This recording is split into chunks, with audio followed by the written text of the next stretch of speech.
माहौल वहाँ पर चुनाव में लग रहा है भाजपा और उसके गठबंधन के साथियों को देखते हुए? बिल्कुल, निश्चित रूप से एनडीए की सरकार बनेगी बिहार में। और वहाँ पर लोगों ने देखा है कि जिस तरह से आज से 20 साल पहले वहाँ पर लालटेन की रोशनी पर पढ़ाई बच्चे करते थे, आज वहाँ एलईडी लाइट्स लग गई हैं, सड़कें बन गई हैं। सबसे ज्यादा जो ट्रेन्स हैं, वंदे भारत एक्सप्रेस और दूसरी ट्रेन्स भी सबसे ज्यादा बिहार में है।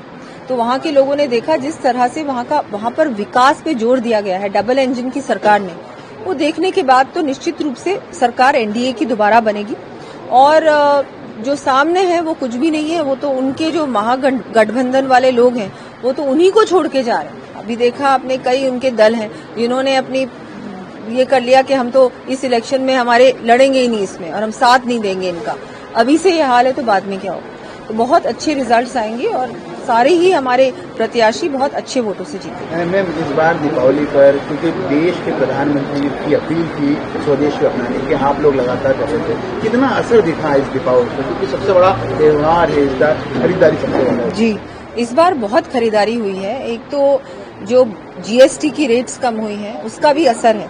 आपने देखा होगा ट्रैफिक जैम्स हो रहे हैं, लेकिन ट्रैफिक मैनेजमेंट भी पहले से अच्छी है और पूरी तरह से लोग सब खरीदारी में लग रहे हैं। और ये चीज सबके, अब मैं मानती हूँ कि ये चीज सबने मान ली है कि हमको सबको हमारे स्वदेशी प्रोडक्ट्स को ही अपनाना है, स्वदेशी ही पहनना है, स्वदेशी ही खरीदना है और स्वदेशी ही बेचना है। तो ये एक जो चेंज आया है लोगों में, इसके लिए मैं माननीय प्रधानमंत्री जी का धन्यवाद देती हूँ।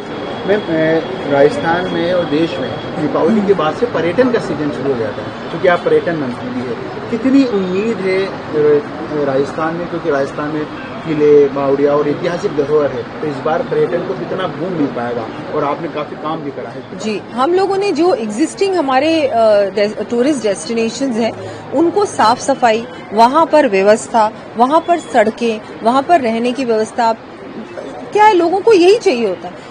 ये सारी चीजें बहुत खुशी की बात है, हम सब लोगों के लिए गर्व की बात है कि राजस्थान में ये सारी चीजें अपने आप ही पहले से ही हैं, लेकिन उनको व्यवस्थित बनाने का जो काम है, जो गवर्नमेंट की जिम्मेदारी, उस पर हम लोग जोर दे रहे हैं। नए डेस्टिनेशंस क्रिएट करना, जैसे महाराणा प्रताप सर्किट है, पुष्कर है, खाटू श्याम जी में काम हो रहा है, इन पे ध्यान देना, रूरल टूरिज्म को प्रमोट करना, वाइल्ड लाइफ जो हमारे डेस्टिनेशंस हैं उनमें भी और अच्छी व्यवस्थाएं बनाना, नए हम टाइगर सेंचुरीज और कौन सी क्रिएट कर सकते हैं उन पे ध्यान देना। बाकी मैं मानती हूँ ये सारी चीजें, सेफ्टी ऑफ टूरिस्ट, एक टूरिज्म ऐप है वो भी बन रहा है अभी, ये सब चीजों पे ध्यान दे रहे हैं। मुझे लगता है इन पे भी अगर हमने अच्छा ध्यान दे दिया, हमारी जो जयपुर का परकोटा है उसको सुंदर और बनाना, उस पे भी काम चल रहा है। समय लगता है, लेकिन समय ऐसा काम करो जो लॉन्ग टर्म चले। ये जो शॉर्ट टर्म प्लानिंग होती है उसको लेके हमारी सरकार, ना तो दिल्ली में जो हमारी केंद्र सरकार है वो भी ऐसा काम नहीं करती, ना हमारी यहाँ पर सरकार ऐसा काम करने वाली है।